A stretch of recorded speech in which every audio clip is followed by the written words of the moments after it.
Hello everyone, my self Preeti. Welcome to the channel unique NCERT science classes. बच्चों, आज हम पढ़ने वाले हैं क्लास 7 साइंस का चैप्टर नंबर 7 जो है हमारा हीट ट्रांसफर इन नेचर। तो इस चैप्टर में हम पढ़ेंगे कि हमारे नेचर में, एटमॉस्फेयर में हीट का ट्रांसफर कैसे होता है। हीट क्या है? तो हीट इज द बेटा एक्टिव एजेंट। हीट एक एक्टिव एजेंट है which is responsible for the sensation of hotness और कोल्डनेस। तो हीट क्या है? हीट एक एक्टिव एजेंट है जो सेंसेशन, जो रेस्पॉन्सिबल है सेंसेशन के लिए। कौन से सेंसेशन के लिए? हॉटनेस के लिए और कोल्डनेस के लिए। तो आपके इसके डेफिनेशन बन रहे हैं कि व्हाट इज हीट। तो heat is the active agent which is responsible for the sensation of hotness और कोल्डनेस। ठीक है, अब हम आगे पढ़ने जा रहे हैं कि हीट ट्रांसफर हमारे नेचर में कैसे हो रहा है। तो आइए आगे बढ़ते हैं और कंटिन्यू करते हैं। Pema and her brother Paldan reside in Gangtok. Pema और उसका भाई पाल्डन है जो गैंगटॉक में रहता है। On a cold winter evening they are sitting around a fire place. आप सर्दियों में क्या है, बॉन फायर लगाकर और आप बैठे होते हैं ना उसके सराउंडिंग। तो वैसे ही वो दोनों भाई बहन क्या है, फायर प्लेस में बैठे हुए हैं, जो कि गैंगटॉक जगह है ना बेटा, तो वहाँ ठंडी होगी और विंटर का भी सीज़न है। तो विंटर के सीज़न में फायर प्लेस में वो बैठे हुए हैं। Paldan share his experience of visiting Kerala during the winter vacation. Winter vacation के समय पाल्डन जो है वो गया हुआ था केरला। तो वो अपना एक्सपीरियंस शेयर करता है अपनी बहन के साथ। He says that compared to Gangtok, winter in Kerala is comparatively warm and humid. Kerala का जो एटमॉस्फेयर है, वेदर कैसा है? वार्म है, गर्म है वहाँ, और ह्यूमिडिटी है। इट मीन्स क्या है बेटा, वहाँ के एटमॉस्फेयर में क्या है, वाटर का लेवल बहुत ज़्यादा है। जब वाटर का लेवल आपके एटमॉस्फेयर में ज़्यादा होती है, मॉइस्चर ज़्यादा होती है, तो उसे हम ह्यूमिड नेचर कहते हैं, ह्यूमिड वेदर कहते हैं। ठीक है, तो हमारे केरला का वेदर कैसा है? केरला का वेदर है, ह्यूमिडिटी है उसमें और वहाँ गर्मी है, वार्म है। ठीक है, बहुत Pema and Paldan are curious about why some places are so cold and other quite hot. तो अब ये दोनों बच्चे सोच रहे हैं कि कहीं कहीं का वेदर, किसी प्लेस का ज़्यादा ठंडी और कहीं की ज़्यादा गर्मी क्यों होती है। Hearing this them express their curiosity. Their grandfather, a retired science teacher, says Kerala is closer to the equator than Sikkim and it also has a long coastline. तो उनके ग्रैंडफादर हैं जो कि साइंस टीचर रह चुके हैं बेटा। तो उन्होंने जब इनके एक्साइटमेंट को सुना तो उन्होंने सोचा कि इनके क्यूरियोसिटी को दूर करनी चाहिए, जो ये जानना चाहते हैं मैं इनको क्लियर करता हूँ। तो उन्होंने इनको बताया कि बेटा आपका केरला जो है वो केरला जो है वो उसको लॉन्ग कोस्ट लाइन के से होकर गुजरता है, और उसके लाइन एरिया जो है वो लंबे coast line, means coast line वो होते हैं बेटा जो समुद्री एरिया के पास होते हैं। ठीक है, और Kerala is closer to the equator. Equator क्या है बेटा? जिससे आपका अर्थ है। ठीक है, तो अर्थ के जो सेंटर से जो आप लैटिट्यूड में लाइन खींचते हो वो आपका क्या कहलाता है? वो हमारा होता है इक्वेटर। ये आपने सोशल साइंस में पढ़ा होगा। ठीक है, तो ये हमारा इक्वेटर होता है, और इक्वेटर के जस्ट सामने क्या है, हमारा सन हो जाता है, क्योंकि हमें पता है कि सन क्या है, सन के सराउंडिंग हमारा अर्थ क्या है, चक्कर लगाता है। तो ये इक्वेटर देखो फुल्ली सन के परपेंडिकुलर पड़ रहा है। तो इस जगह पे क्या होगा, इस जगह पे सनरेज बहुत ज़्यादा पड़ेगी। इट मीन्स जो भी एरिया इक्वेटर के आसपास होंगे वो ज़्यादा हीट रिसीव करेंगे, वहाँ का वेदर कैसा होगा, ज़्यादा वार्म होगा। ठीक है, तो इस तरह से उनके ग्रैंडफादर ने बच्चों को ये समझाया कि केरला जो है उससे होकर लॉन्ग कोस्ट लाइन जाती है और वो क्या है, इक्वेटर के क्लोज है, क्लोजर टू द इक्वेटर है। ठीक है, जिस कारण वहाँ का वेदर कैसा है, ह्यूमिड है। Paldan replies, yes we learn in grade 6 science and social science that for us on the earth the sun is the main source of heat and light, and around the equator the climate is generally hot. तो बच्चों ने कहा कि हाँ मैंने grade 6 में पढ़ा हुआ है। पाल्डन ने कहा कि जो इक्वेटर के सामने जो होते हैं वो हीट होंगे, क्योंकि सन हमारा इकलौता सोर्स है, एक मेन सोर्स है जो हीट और लाइट अर्थ को प्रोवाइड कराता है। ठीक है, और वो क्या है, इक्वेटर के पास होने के कारण केरला में ज़्यादा गर्मी पड़ती है, वहाँ का क्लाइमेट हॉट होता है। तो ये अब पाल्डन को समझ आ चुकी है क्योंकि उसने पढ़ा हुआ था। ठीक है। As they are talking Pema is keenly observing her grand mother cooking thukpa, a traditional Sikkimese food dish. अब क्या है, पेमा देखती है कि उसकी जो ग्रैंड मदर है वो थुक्पा, जो कि वहाँ का सिक्किम का ट्रेडिशनल डिश था, वो बना रही होती है। इन अ लार्ज मेटल पैन, वो लार्ज मेटल का पैन यूज करती है थुक्पा को बनाने के लिए। ठीक है। पेमा आज, तो फिर पेमा पूछती है, जैसे कि बच्चे क्यूरियोसिटी बच्चों में ज़्यादा होती है बेटा, तो वो हर एक चीज़ जो भी उनको समझ नहीं आता वो पूछते हैं। तो पेमा भी पूछ रही है why are cooking utensils generally made up of metals, क्यों बनते हैं? क्योंकि मेटल क्या है बेटा, वो गुड कंडक्टर ऑफ हीट होते हैं। ठीक है। वो क्या होते हैं? गुड कंडक्टर ऑफ हीट होते हैं, इसीलिए कुकिंग के लिए मेटल के ही वेसल्स यूटेंसिल्स यूज किए जाते हैं। ठीक है। Paldan immediately response that they had studied in the chapter the world of metals and non metals that such metals are good conductor of heat. अब पाल्डन फटाफट से बताता है कि हाँ, मैंने the world of metals and non metal में पढ़ा हुआ है कि हमारा जो मेटल है वो क्या है, गुड कंडक्टर ऑफ हीट होता है। ये आपने भी पढ़ रखा है पिछले चैप्टर्स में, तो ये आपको भी समझ में आ रहा होगा। ये देखिए, जैसा कि हमने पहले पढ़ा कि वो फायर प्लेस के सराउंड में बैठे हुए थे, पेमा, पाल्डन, ग्रैंडफादर और ग्रैंडमदर, और ये डिस्कशन वहीं पे चल रहा है। और उसके ग्रैंडफादर क्या है, वो साइंस टीचर हैं, तो उन्होंने उनकी क्यूरियोसिटी का आंसर दिया। ठीक है। How does heat get transferred in this material, तो हीट कैसे उसमें मटेरियल में जो पेन था उसमें कैसे पास ऑन हो रहा है? तो बेटा ये जो पास ऑन हो रहा है वो कंडक्शन के थ्रू हो रहा है। ठीक है। कंडक्शन, कन्वेक्शन और रेडिएशन 3 प्रोसेस है जिसके जरिए हीट ट्रांसफर होता है।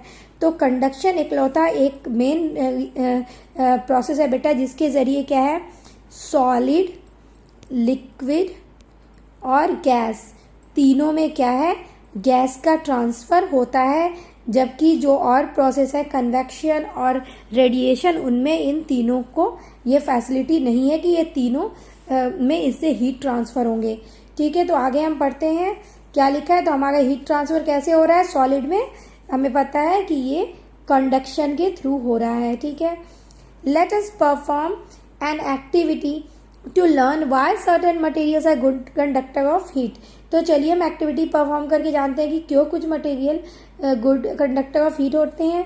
ठीक है। हम कंडक्शन ऑफ हीट पढ़ने जा रहे हैं कि हीट का कंडक्शन कैसे होता है, ट्रांसफर कैसे होता है। Activity 7.1 let us experiment. Caution, this activity should be carried out under the supervision of a teacher or an adult, as we already know कि हमारा कोई भी एक्टिविटी जो भी साइंस लैब में होती है बेटा, वो हमें किसी भी एल्डर या टीचर के सुपरविजन में करने चाहिए। और ये हर एक एक्टिविटी के पहले हमें कॉशन दिए होते हैं। Take a strip of a metal such as aluminium और आयरन अबाउट 15 सेंटीमीटर लॉन्ग। अब हमें कहा जा रहा है कि हमें एक मेटल का स्ट्रिप लेना है, मीन्स एक रड लेना है, जैसे कि यहाँ लिया गया है। ये देखिए मेटल का स्ट्रिप शो किया गया है, तो ये 15 सेंटीमीटर लॉन्ग लिया गया है। ये आप एल्यूमिनियम के भी ले सकते हो, आयरन के भी ले सकते हो, क्योंकि ये दोनों क्या है, मेटल में ही आते हैं। ठीक है। Attach your 4 pins to the strip with the help of wax such that they are arranged at nearly equal distances about 2 centimetre apart as shown in figure 7.1, जो कि हमारा यहाँ दिया गया है। तो हमें कहा गया इस स्ट्रिप्स में हमें क्या पिन लगाने, 4 पिन, और हर एक पिन 2-2 सेंटीमीटर्स के गैप में लगाने हैं। और इस पिन को हमें रड से, इस स्ट्रिप से किससे के थ्रू अटैच करना है, वैक्स के थ्रू अटैच करने को कहा गया है। ठीक है। Secure the strip to a stand and level the pins 1, 2, 3 and 4 as shown in figure 7.1 में हमें बताया गया है कि हमें इन चारों की लेवलिंग कर देनी है, ताकि ये जब नीचे गिरे तो हमें पता लगे कि ये 1 नंबर का है या 2 नंबर का है या 3 नंबर का है, किस नंबर के पिन्स पहले फॉलन डाउन हो रहे हैं, इसका हमें पता लग सके। ठीक है। If you have not a stand और if a stand is not available, place the strip between 2 bricks for support. अगर कहा जा रहा है कि अगर आपके पास ये रड की स्ट्रिप आपको अवेलेबल नहीं है, तो आप क्या कर सकते हैं, आप 2 ब्रिक्स का भी सहारा ले सकते हैं, जिसके थ्रू ये स्ट्रिप्स को आप फंसा सके। ठीक है। अगर ये आपके पास स्टैंड नहीं है तो आप इसमें भी रड को डाल के और यहाँ भी एक्टिविटी शो कर सकते हैं, इसके बीच में स्ट्रिप्स को हैंग करके, पिन को हैंग करके, ठीक है। तो इस तरह से हम इसके अल्टरनेट भी कर सकते हैं एक्टिविटी, ठीक है। Heat the end of the strip that is away from the stand with a candle और अ स्पिरिट लैम्प। अब हमें कहा जा रहा है कि हमें उस स्ट्रिप्स के एरिया को क्या करना है, हीट प्रोवाइड करानी है कैंडल के जरिए या फिर स्पिरिट लैम्प के जरिए। तो हमें कैंडल इजीली अवेलेबल हो जाता है, तो हमने यहाँ कैंडल ही यूज किया है। तो हमें इसके एंड से, जो यहाँ पे स्टार्टिंग का एंड है, वहां से हमें स्टार्ट करनी है। यहाँ पे हमने रखा है ताकि हीट क्या है, इधर की तरफ फ्लो हो और वो आगे बढ़ता जाए। बेटा जैसे क्या है ना, हमारे सॉलिड में जब हीट का कंडक्शन होता है, जैसे देखते हो आपको पता है कि सॉलिड अगर किसी डब्बे में आपने मार्बल भर दिए, ठीक है, तो आपको उस जगह, उस डब्बे के अंदर अगर आपने पूरे टाइटली भर दिए तो आपके, अगर आप उसको सेक करोगे ना, तो उसमें से कोई भी मार्बल अपनी जगह से नहीं सेक करेगा, नहीं हिलेगा, क्योंकि सॉलिड क्या है, अपनी जगह पे फर्मली अटैच रहते हैं, ठीक है। अगर आपने उसमें जगह नहीं छोड़ी है तो वो सेक नहीं करेंगे। तो वैसे ही जो ये रड है, ये भी क्या है, मेटल का बना हुआ है, तो ये इसके भी पार्टिकल्स क्या है, जब हीट का कंडक्शन होगा, तो जैसे यहाँ का सरफेस हॉट हो चुका है, यहाँ का टेम्परेचर क्या है, ज्यादा हो चुका है, तो ये क्या है, आगे ट्रांसफर करेगा हीट को, ठीक है। तो हीट का फ्लो भी कैसे होता है बेटा, कंडक्शन के थ्रू, जब हाइयर टू लोअर होता है, ठीक है। जहाँ टेम्परेचर हाई हो गई तो वो टेम्परेचर जो है अपने लो जहाँ टेम्परेचर है उसको वो ट्रांसफर करेगी, क्या, हीट। तो ठीक है, हीट ट्रांसफर के लिए क्या होना चाहिए, डिफरेंस इन टेम्परेचर होना चाहिए। हीट ट्रांसफर कैसे होगा, जब टेम्परेचर डिफरेंस होगा, जैसे कि यहाँ टेम्परेचर ज्यादा है, यहाँ कम है, तो ये हीट यहाँ से यहाँ जाएगी, ठीक है। तो इस तरह से हीट का ट्रांसफर होगा कंडक्शन में, ठीक है। तो इस तरह से हम देखेंगे कि यहाँ जो हमारा कैंडल है, ये यहाँ पे हीट दे रहा है, जब यहाँ पे गर्म होगी तो ये हीट क्या है, आगे वाइब्रेट होकर पार्टिकल्स के थ्रू यहाँ तक पहुंचेगी, और यहाँ जब पहुंचेगी तो ये पिन में पहुंचने से पहले जो यहाँ स्टिक किए गए हैं इसके वैक्स, इसको ये पहले मेल्ट कर देगी, और जो कि हमने पिन को वैक्स के जरिए ही हैंग किया है, सस्पेंड किया है, तो जब यहाँ वैक्स ही नहीं रहेगा बेटा, तो हमारा पिन किसके सहारे होगा, तो हमारा पिन क्या है, फॉलन डाउन हो जाएगा।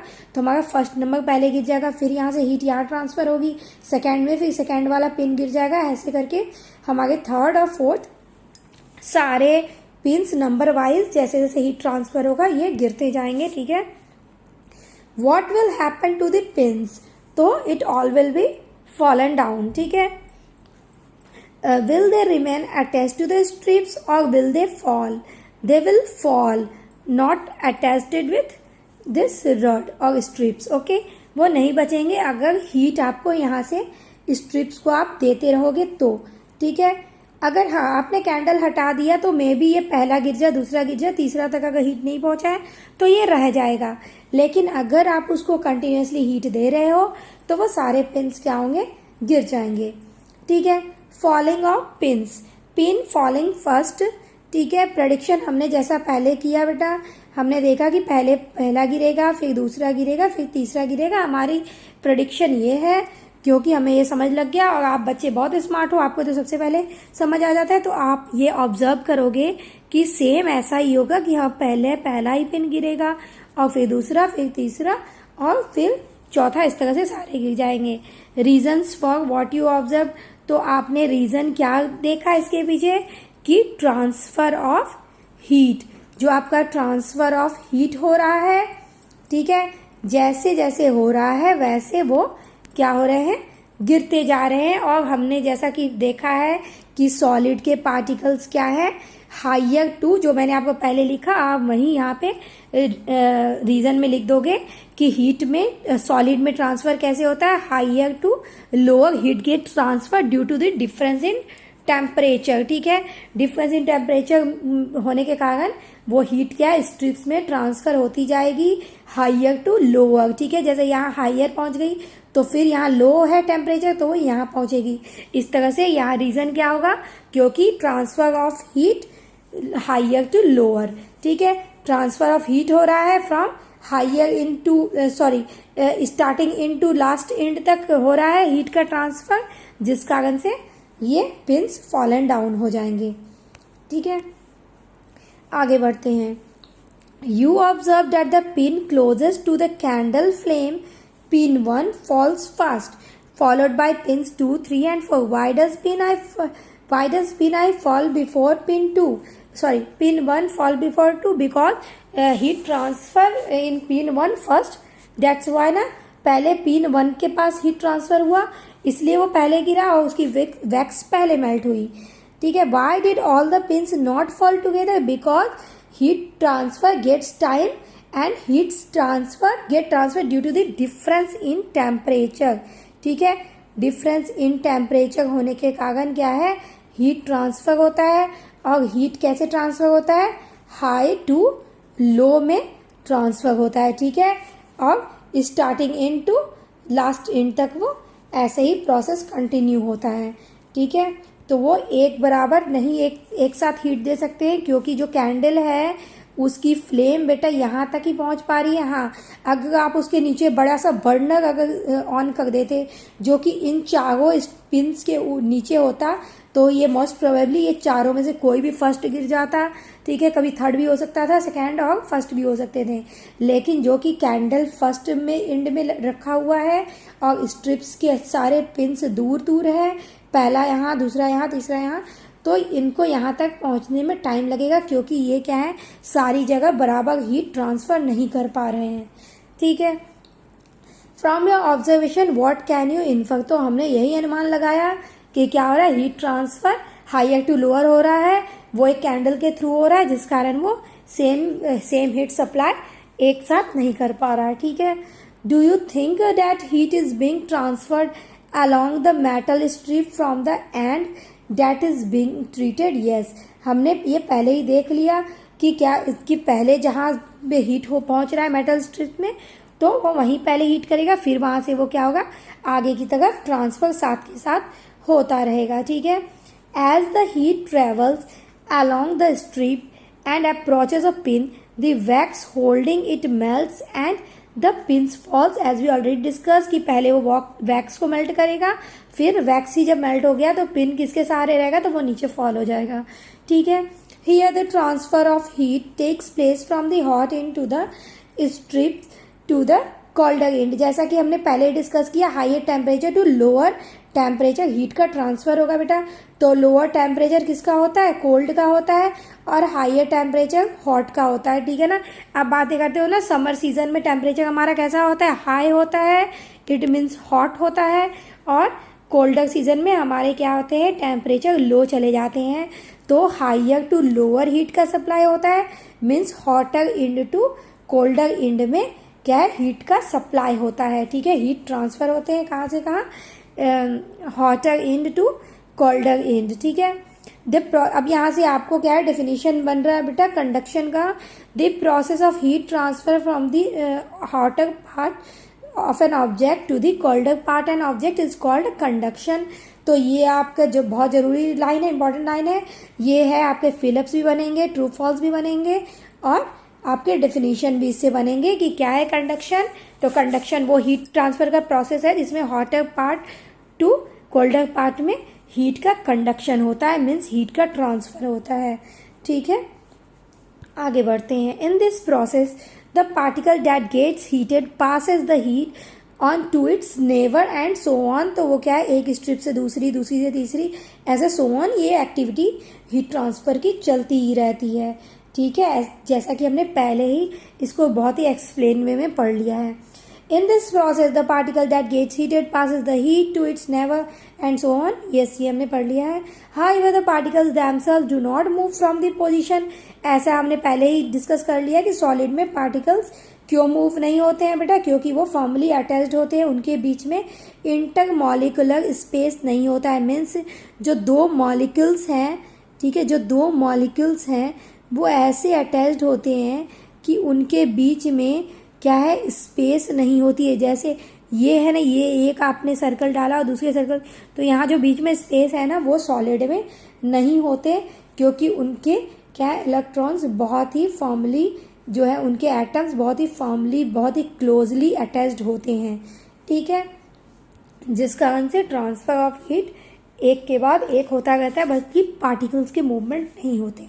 Materials like metals that allow heat to pass through them easily are called good conductor of heat. ये भी आपका इंपॉर्टेंट लाइन है बेटा कि गुड कंडक्टर ऑफ हीट कौन होते हैं, जो कि अपने अंदर से अलाउ करते हैं हीट को पास करने के लिए, ठीक है, उसे गुड कंडक्टर ऑफ हीट कहते हैं। Because metals are good conductors of heat, we are use utensil made of metals for cooking in solid. Heat transfer take place mainly through the process of conduction, as we already discuss बेटा, conduction के थ्रू solid, liquid और gas तीनों में heat का transfer होता है, ऐसे लाइकली सब दूसरे में नहीं होता है, जो हमने कन्वेक्शन और रेडिएशन के बारे में भी डिस्कस किया था। If we use a strip made up of material like wood and glass in place of a metal strip to perform activity 7.1, जो हमने स्ट्रिप्स के जरिए पिन की एक्टिविटी की थी बेटा, तो हमें कहा जा रहा है कि अगर हम पिन में जो हमने मेटल यूज़ किए थे, अगर हम उसके जगह वुड और ग्लास को यूज़ करें, जो हमने स्ट्रिप्स लिया था उसके जगह अगर हम वुड और ग्लास को यूज़ करें तो क्या होगा, है ना। तो आपको पता है वुड और ग्लास क्या है बेटा, इंसुलेटर हैं और वो हीट का ट्रांसफ़र नहीं करेंगे। तो हमारे वुड और ग्लास क्या है, वो हमारे बैड कंडक्टर ऑफ हीट हैं, ठीक है, वो क्या है, बैड कंडक्टर, जिसको हम पुअर कंडक्टर भी कहते हैं और हम इनको इंसुलेटर भी कहते हैं, ठीक है, क्योंकि ये हीट का ट्रांसफ़र नहीं कर रहे हैं।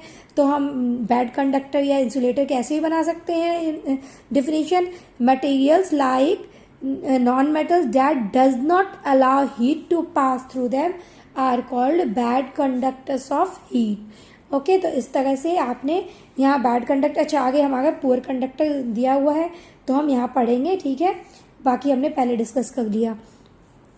Can you think to of the reason for this based on our learning from the chapter the world of metals and non metal. तो ये हमने पहले डिस्कस कर लिया बेटा, और मेटल और नॉन मेटल में हमने पढ़ लिया है कि गुड कंडक्टर क्या है, बैड कंडक्टर क्या है और इंसुलेटर क्या है। Material such as glass and wood do not allow heat to pass through them because it is a insulator, ठीक है, और पुअर कंडक्टर्स और इंसुलेटर दोनों, तो आप इन दोनों वर्ड को यूज़ कर सकते हो, ठीक है। आप फिलिप्स आए या आपके डेफिनेशन आए इंसुलेटर या पुअर कंडक्टर के रिलेटेड, तो आप इस लाइन को वहाँ प्रोवाइड करा सकते हो, that material such as glass and wood that do not allow heat to pass through that is called poor conductor of heat. Clay and porcelain are also poor conductor of heat. That is why tea or coffee kept in such cups stay hot longer.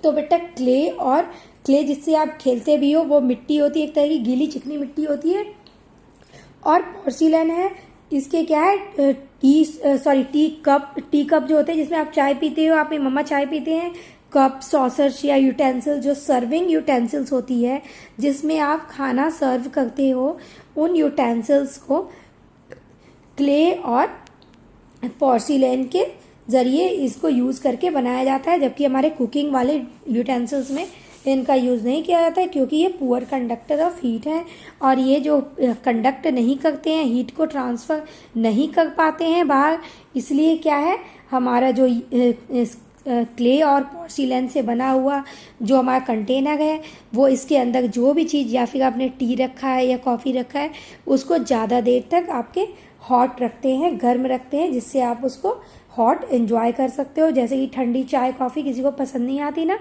ठीक है। Now I know why we generally use metal utensil for cooking whereas we prefer clay and porcelain cups for drinking tea और coffee. तो अब आपको समझ में आया कि आप मेटल के यूटेंसिल कुकिंग के लिए क्यों यूज़ करते हैं और पोर्सिलेन और क्ले के सर्विंग के लिए यूज़ क्यों करते हैं। यस, अब इनको ये क्लियर हो गया, ठीक है। पेमा और पाल्डेन को list some materials around you and classify them as good और bad conductors of heat. Table 7.2 हमने पहले एक 7.1 एक्टिविटी कर लिया है बेटा, अब हमें टेबल 7.2 दिया गया है, जिसमें हमें फिल करना है कि कौन कौन से कंडक्टर गुड कंडक्टर है, कौन से बैड कंडक्टर हैं, ठीक है। तो यहाँ हमें पहले दिया गया है स्टील, जो कि हमारा मेटल है बेटा, तो आपको पता है चाहे वो कोई भी मेटल हो, वो हमारा गुड कंडक्टर ऑफ हीट ही होगा।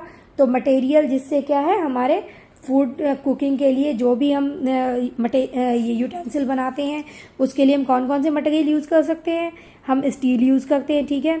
आप एल्यूमिनियम यूज़ कर सकते हो, ALUMINIUM एल्यूमिनियम यूज़ कर सकते हो। आप आयरन के भी बर्तन यूज़ कर सकते हो, यूटेंसिल यूज़ कर सकते हो, ठीक है। आयरन हो गया हमारा, एल्यूमिनियम हो गया, कॉपर हो गया, ठीक है। कॉपर के भी आप यूज़ कर सकते हो। इन सभी मटेरियल को हम यूज़ कर सकते हैं। बहुत लोग बेटा सिल्वर के भी यूटेंसिल्स घरों में यूज़ करते हैं, लेकिन ये क्या है, बहुत एक्सपेंसिव होते हैं। कॉपर भी एक्सपेंसिव होता है लेकिन सिल्वर से लेस होता है, इसलिए लोग कॉपर के कम यूज़ करते हैं। सिल्वर के सर्विंग एज अ सर्विंग थोड़े बहुत यूज़ कर लेते हैं, बट इसको सिल्वर को नहीं करते हैं, ठीक है। तो कॉपर को यूज़ करते हैं, एल्यूमिनियम को यूज़ करते हैं, आयरन को यूज़ करते हैं और स्टील के यूज़ करते हैं, ठीक है। इस तरह से वो मेटल को यूज़ करते हैं, क्योंकि मेटल क्या है, गुड कंडक्टर ऑफ हीट है, ठीक है। अब हमारे ये क्या है, वुड क्या है हमारा, ये नॉन मेटल है, ठीक है। ये हमारा इंसुलेटर है, ठीक है, इंसुलेटर है। और ये क्या है हमारा, ये हमारा पुअर कंडक्टर ऑफ हीट है, ठीक है। तो ये क्या है हमारा, इंसुलेटर भी है, बैड कंडक्टर ऑफ हीट भी है, पुअर कंडक्टर ऑफ हीट भी है। और मटेरियल आप कौन कौन से यूज़ कर सकते हो वुड के साथ, तो हमारा कॉटन है बेटा, ठीक है, कॉटन है जो पुअर कंडक्टर ऑफ हीट है। और हमारा माइका है, ठीक है, माइका भी है जो कि हमारा पुअर कंडक्टर ऑफ हीट है। हमारा प्लास्टिक भी है जो कि पुअर कंडक्टर ऑफ हीट है, यस, प्लास्टिक भी है। और हमारा ग्लास जो है, जो बेटा कांच के जो बर्तन होते हैं वो भी क्या है, वो भी बैड कंडक्टर ऑफ हीट है। तो इस तरह से हम देख रहे हैं ये सारे हमारे क्या है, पुअर कंडक्टर ऑफ हीट है और बैड कंडक्टर ऑफ हीट है। तो आप इनसे आपके 3 ही ब्लॉक दिए हुए हैं बुक में, तो आप अपने नोटबुक में कर सकते हो या फिर यहाँ भी आप पेन से कर सकते हो, ठीक है।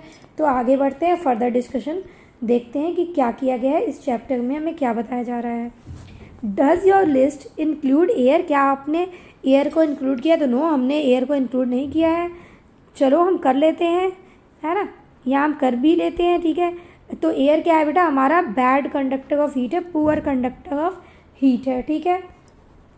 हमने ये लिस्ट में ऐड नहीं किया था, लेकिन आप कर भी सकते हो जैसा कि अभी हमने कहा, और उसको आप पुअर कंडक्टर के इसमें शो कर सकते हो। If it is there on the list where have you placed it, तो हम इसको बैड कंडक्टर में और बैड कंडक्टर में लिस्टेड करेंगे, ठीक है। You must have experience that during winters we prefer wearing woollen clothes to keep ourself warm.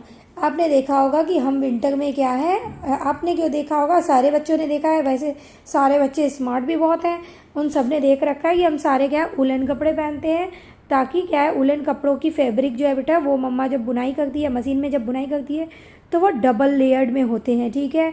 उनकी जो धागा की जो वेविंग होती है वो डबल लेयर्ड होती है, तो उनके जो एरिया, जो पोर्स होते हैं, उनमें क्या है, एयर ट्रैप्ड होते हैं।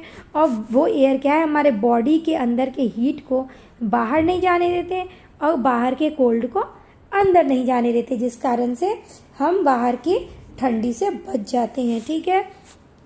Woolen fabric traps air in its pores and as air is a poor conductor of heat, it reduces heat flow from our bodies to our surroundings as we already discussed, ठीक है।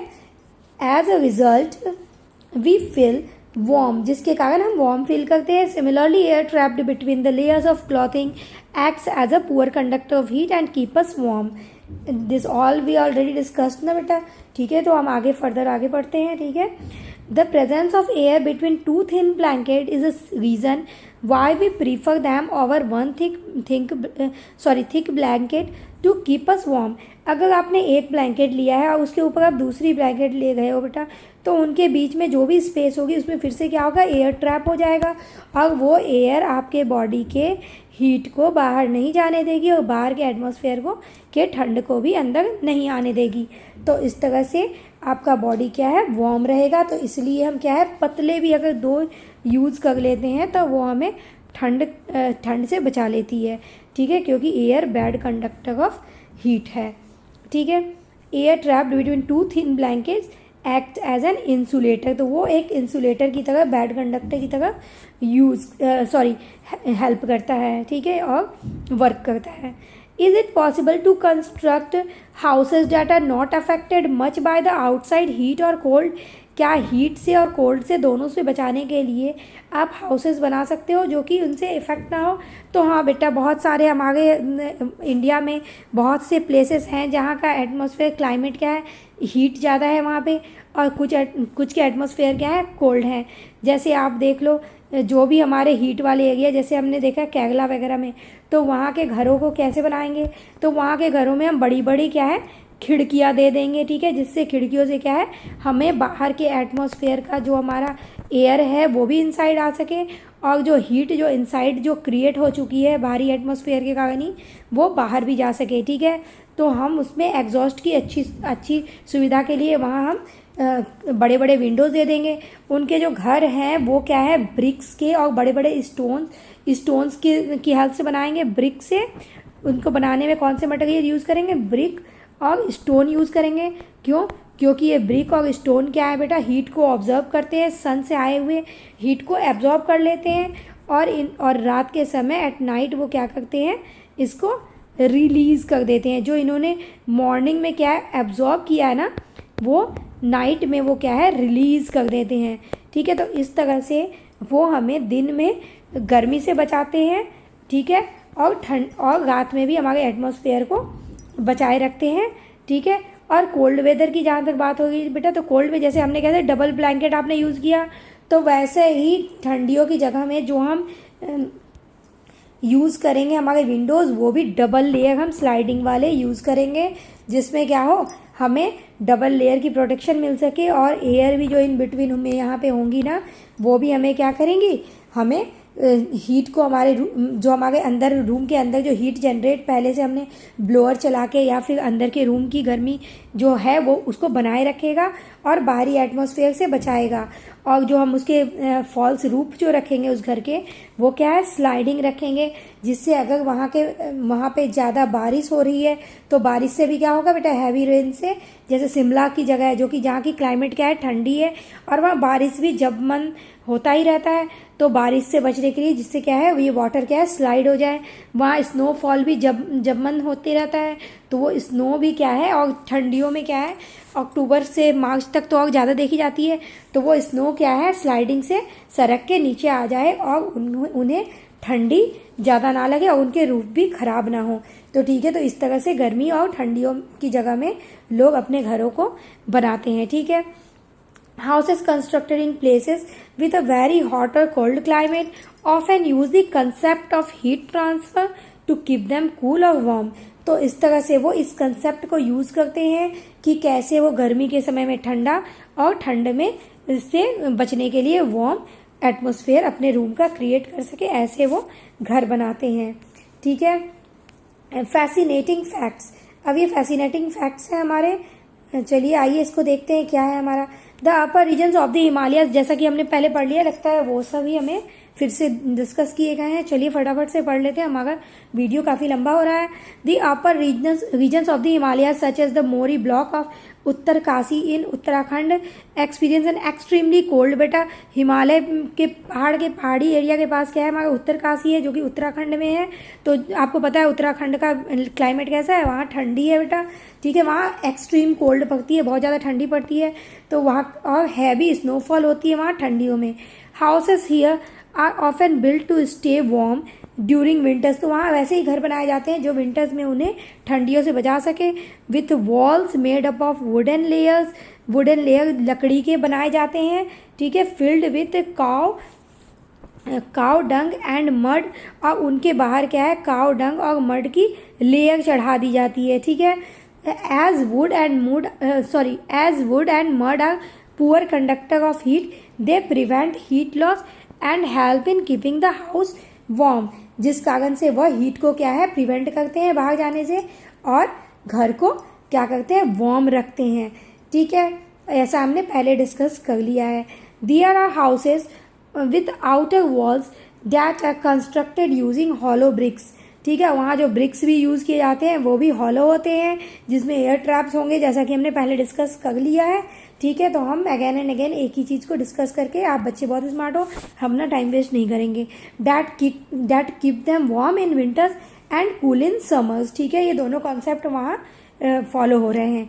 This happens because the air gets trapped in the hollow bricks as we already discussed in our woolen cloths concept ना।